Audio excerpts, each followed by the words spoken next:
سلام طعنا هابلنا كما يلخم كوراتن كورانن ازي رارا ميديا ايو تفتاو ميديا خم رارا زينان تنتنان وش تعدن وزان بستفلالي قرص انت حستون جمير اللهم لمود مكتتالكمن دقافكمن اي فلينا نبل رارا ميديا طبابي مرح كبراتن كبرانن نملا تغراواي زقطعه وسانه بورد مرصا حزون ازرارባይነቱ ቀጽልሎም ውድብ ስምረት ከሲሳት አጠው ዘበለተቱ ወሳነ 25 ለካቲት ተቆጽሩ መንባር ይፍለጥ ሕዝውን ንቀጻል ሰሙን ተቆጽሩሎም ጉዳይ ለአላው ግዛት ትግራይ ጉዳይ ቤት ፍርድ ዲ ኮን ዘለዎ ጉዳይ ፖለቲካም ሕዝውን አዘራራብ ኮይኑ ይዘሎም ሎሚ በዓል ሙያ ሕግ ተኽሊት ገብረ መስቀል ኣብዝ ተኳሳሐ አጀንዳ ዚ አድሂቡ ዝሃቦ ሙያው ርእይቶ ብንባብ ክነቅርበልኩም ኢና ተኸታተሉ ወሳነ ፌደሬሽን ኣብ ቤት ፍርዲ ይዋጽዶም مأتوي بورد مرصا فيدرالاو ديمقراطياو ريبابليك إثيوبيا أبزغنيات بيت مغر فيدريشن فيدرالاو ريبابليك إثيوبيا بعشران حمشن تريك لتشحن 10 عام تمرت نا بورد مرصا أبزل أخو وسانم منغو تግራይና محران مكاتعت طابياتات مرصا ملكيتو زهابو وسانم معراب تግራይን ደቡብን ዘሎ ከባብታት ከባብ ትግራይ ተነጽሎም ንበይኖም ክለላ مرصا طابيا ክህልዎም ኢሉ ስለዝወሰነም ቡ ክፍጽም የከም ዝበለ ቦርድ مرصا ኣብዕላው ገጽ ፌስቡክ ተቂዑ ሪኢናልና እዚ ሲዒቡ ድማ ውድብ ስምረት ኣብ ልዕሊ ቦርድ مرصا نا بيت فرد خمزة تعذيبنا زي مسرت بمقبار أب حقي مدايو أب بيت فرد زود أديوم بيت مخر فيدريشن زهاو سانخه من محدارا وخينو ببيت فرد زود أديو ويسيكونن أب لعلي بورد مرت أزلو تيتك انت أيوم أب بيت فردي مودا نعدنا يواتن زي يواتن تخينخم اتي آتي زلو كسي كما يخون اتي زحاشا ممارت خنتا أيو زولون كالوتن بقال قدسات كحتتو تعذيب أيام بوغناي كم حدا أب حق زنة تفسب حسابي يقميت اللخو سناي نباب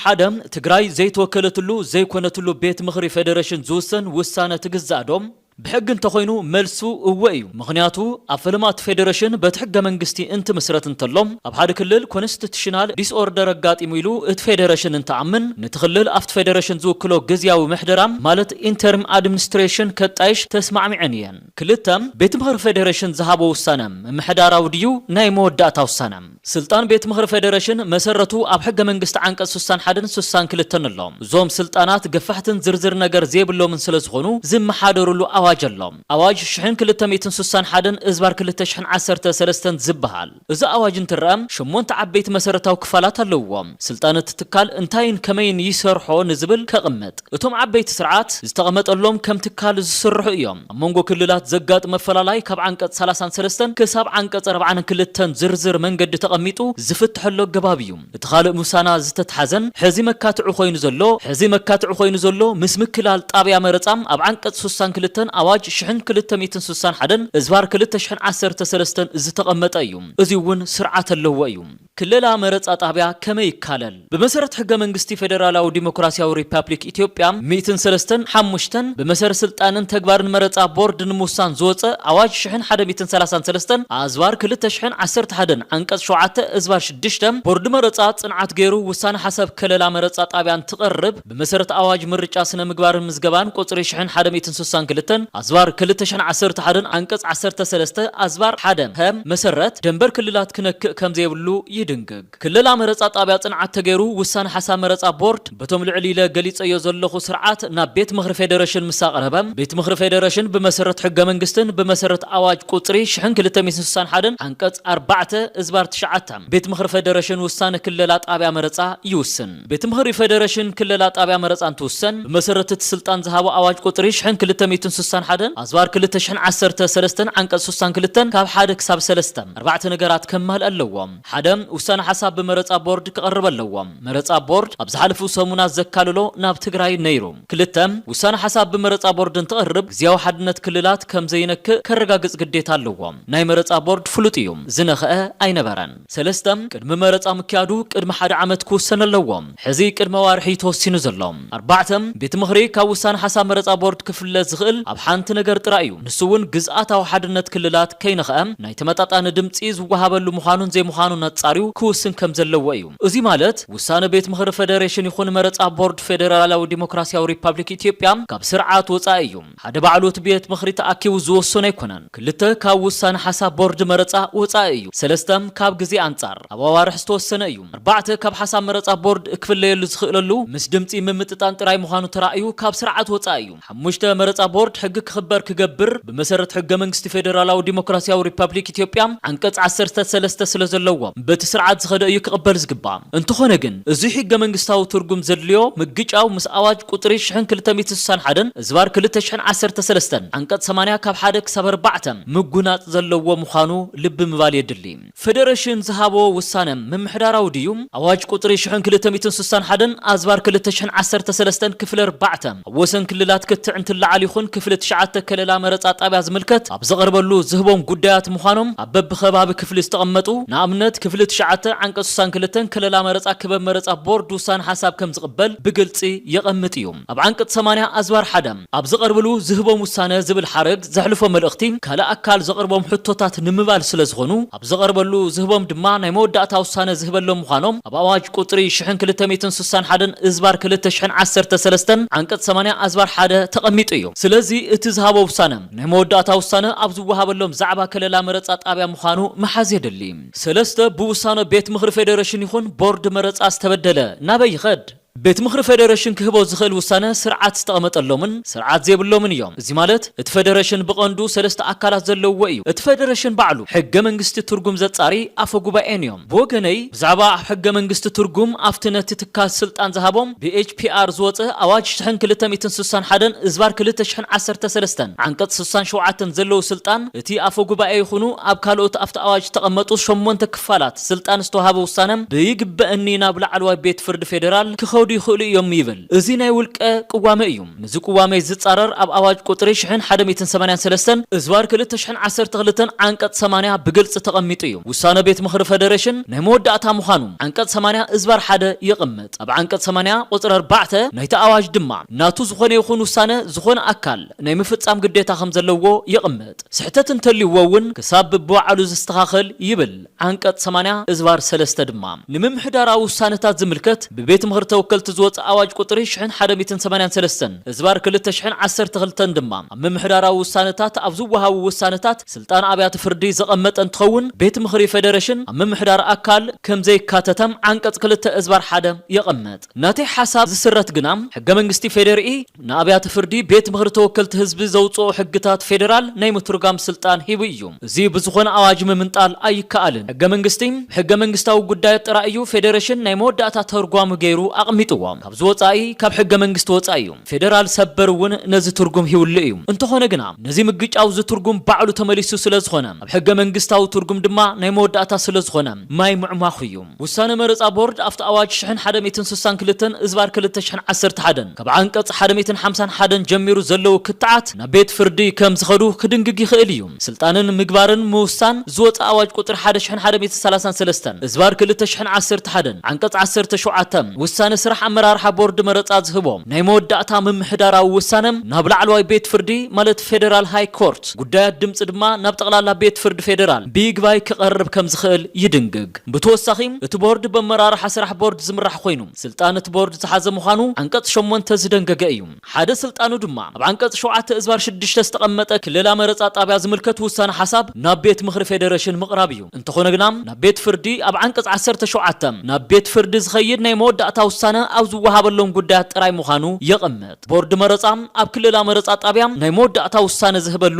ጉዳይ ይኮነን ስለዚ ዋላ እውን ኣብ ምዝገባ ስነ ምግባርን ኣዋጅ ቁጥሪ 1162 እዝባር 2011 አንቀጽ 13 እዝባር 1 hem ውሳነ ሓሳብ ክልላ መጣብያ መረጻ ንዶብ ክልላት ክነክእ ከም ዘይብሉ ዝድንግግ እንትኾነ መወዳእታ ውሳነ ዝህበሉ ግና ቤት ምኽሪ ፌደሬሽን ስለ ዝኾነ ቤት ምኽሪ ፌደሬሽን ኣብ ዝቐረበሉ ዝህቦ ውሳነ ድማ ናይ መወዳእታ ዝሃቦ ውሳነ ድማ ሕገ መንግስታዊ ብርክ ክህልዎ ምዃኑ ኣብ አንቀጽ 80 እዝባር 1 2 ብግልጽ ይድንግግ እዚ ሓደገኛ ድንጋገ ምዃኑ ይተሓዝ 4 ኣብ ካስሳምን ክኽሰስ ይግባእ ኣብ ክሰ ካስሳም ውድብ ስምረት ዝሓሸ መማረጺ ወሲዱ ብርግጽ ኣብ ክሲ ገገኛ ምን ምዃኑ ቤት ፍርዲ ባዕሉ ክፈልዮ ኣጣሜርካ መኽሳስ ከም ዝከኣል ስነ ስርዓት ፍታብሔር ቁጥሪ 36 ይድንግግ እዩ እንተኾነ ግና ቤት ምኽሪ ፌደሬሽን ዝህቦ ውሳነ ናይ መወዳእታ ምዃኑ ኣብቲ መጣየሻ ኣዋጅ 1261 እዝባር 2013 አንቀጽ 80 እዝባር 1 ተቐሚጡ ውሳኑ ድማ ብቐጥታ ናብ ሕገ መንግስታዊ ብርክ ዝድይብ ምዃኑ ኣብ አንቀጽ 80 እዝባር 2 ስለ ዝድንግግ ቤት ምኽሪ ፌደሬሽን እንተዝኸስስ ነይሩ ቤት ፍርዲ ዝህልዎ መማረጺ ብቐጥታ ምዕጻው ይኸውን እቲ ክሲ ናብ መረጻ ቦርድ ምዃኑ ግና ውሳነታት መረጻ ቦርድ ናብ ቤት ፍርዲ ስለ ዝኸዱ ክሳብ እቲ ጉዳይ ብቤት ፍርዲ ዝረአ ድዩ ኣይኮነን مرصا بوردي حقنا مخبار حلافنت سلازلوم نحنجه منجسنا أواج قطري شحن حدم يتنسان حدن إزبار كل تشحن عسرت حدن عنقص عسرت سلست إزبار حدم هم كل لا مرصا طابع دوب كل الكتحس كم زي بلو زدنجك حق دو ويس أواج تبيت مخري شحن كل تميتنسان حدن إزبار كل تشحن عسر سلستن زبل نبحقه منجستاو ترجم كساب زمراح تعقيد وخص النح زغل عدل يخفتيهم حمشتم إذا قداي بيت فردي نايم الدناي سلطان اللودي ولون تجراي كم إتو قداي ناي بيت فرد مسارع يوات عدم إذا حتى أزيو الصنايم بفلا يوات عدو زبل دما كبيد تنقاقي حتت سلامنتاي إتو قداي بوليتيكاويوم بيت مخر فدريشن ون إذا كل سرعات حقن دنقاقتات تحسو وسين وزلهم ببوليتيكاو سانمبر بحقن تزغون زكات عنت بيولون بحقي كي حتتون كبكلا أكلا بزغرب اللحطهم زهو وسانم نايمود داتا أيو إلو بحقي حتير وأيوم أوسن كللات كتعنت اللعاليخون كللا مرات أبيا زملكت أبزغرب اللو زهبهم قدات مخانم أبب خفل استغمطو نعمنت كفلت شعات عنقد سسان كلتن كللا مرتا بورد وسان حساب كم زغبل بقلسي يقمتيهم أب عنقد 8 أزبر حدم أبزغربلو زهبهم وسانه زبل حارق زحلفهم الأختين كالا أكال زغربهم حتاتات نمبال سلزغونو أبزغربلو زهبهم دمام نايمود داتا وسانه زهبلهم مخانم أب أواج شحن كلتميتن سسان كلتن إزبار كلت شحن 10 سلستن عنقد 8 أزبر حدم تقميتو يوم كبز حالفون تزهبو وسانه دما بغطتا حق منجسنا يمحياش وصيت كم زلوهم عنقد 8 إزبار كلته ناي أواج يقمت زيون كب حق منجستي زمحيشلو أجباب أفتح حق منجست استقمت وصايو جن تمليسو بعلو سلس ترجمو مودة ترجم سلس خنن واجاز اللوي خنن أبسلطان زملكت بيت فردي نجزي أكريايو اتمنتاي بمتكل وسانتات بورد مرصا نبيت فردي بيجب بأن خمس خدو أواج شحن حدا 233 إزبار كلته شحن 10 حدن عنقد 10 شوعته سلازي دنجيو سلازي كللا مرصا طابع زملكت بيت فردي يوريودو أيوريون كساب زمرمر زلقوان كتصنحي خيلمبر بيت فردي نز قداي زيريلو أجباب ألو زبل حساب يبلين مخنياتهم عنقص 10 شوعتم أواج قطري شحن كلته 260 حدن أزبار كلته شحن 10 سلستن اتبورد نايمو داتا وسانه بزهبلهم قدايات من محدار بر وسان حساب أبزقربلهم قدايات نبيت فردي كقربو زغول يكونن أبز حدك كل علي خيليوم كل لا طابع مرصام أب كيد مرصا ككاتت سلازخل كيد مرصا دمام أفت أواج عنقص 10 شوعتم نبتقراي بيت فردي بيجب أن خقرب سلازخل يكاليو زبل حسابيوم انتو خنم كيد مرصا أبزخون أواج كابي جمر زبل قلص مبقسي أب حقي أي تقمتن سلازين دخوم كتعمخانو أي قرن بيت فردي كريو يخيليون تزبهالون مودة تخقبرو زخيل زحاشة من قديم أب أواج قطري شحن كلتميتن سوسان حدن إزبار كلتا شحن 10 سلستن عنقد سوسان كلتن بيت مغرب فدريشن كوسان حساب بورد مرصا زفليلو زيل لنهالو قلبيتو زوسنوم 8 زلو دنقاقتات مودة مخانو بخارجت مسنة مقبارن مزقبان مرجعات تحيزو زوتم أب أواج قطري شحن حدن 260 حدن إزبار كلتا شحن 10 حدن عنقد 10 سلسة إزبار حدا ها كللا طابع مرصا تكايد دوب كللات كتحاس كم زيبلو زدنقق زقاجو حق منجستاو ترجم كهبلو نابيت مغرب فدريشن كمرح يخيليوم زيد ما تمليسكا نابيت مغرب فدريشن يخون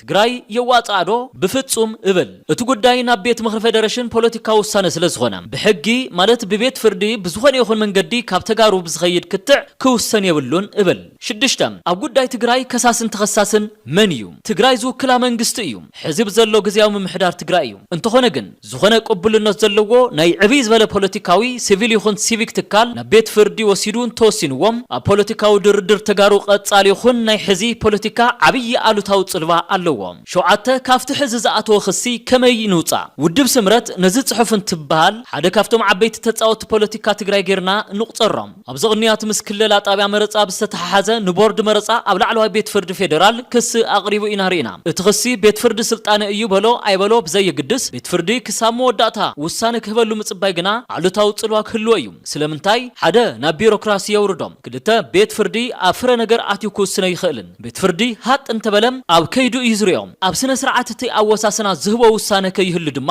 ብኣዋጅ ቁጥሪ 1133 ኣዝባር 2011 አንቀጽ 17 ይኹን ምስ ኣዋጅ ቁጥሪ 1261 ኣዝባር 2013 አንቀጽ 80 ኣተሓሒዙ ኣብ ክልል ጣብያ መረፃ ናይ መወዳእታ ውሳነ ዝህብ ቤት ምክሪ ፌደሬሽን ስለዝኾነ ከጽንዖ ወይ ናይ መወዳእታ ስለዝኾነ ኣነ ኣይሪኦን ወይ ድማ ሃጥ እንተበለም ናብ ሕገ መንግስቲ ትርጉም ክመርሖ እምበር ረብሓ ዘለዎ ይኮነን ስለዚ ረብሕኡ ኣብዚ እቶ ዝበሃል ይኮነን ስለዚ ትኽሲ ክወጽ ኣለዎም እቲ ክሲ ክወጽ ይኽእል ዶ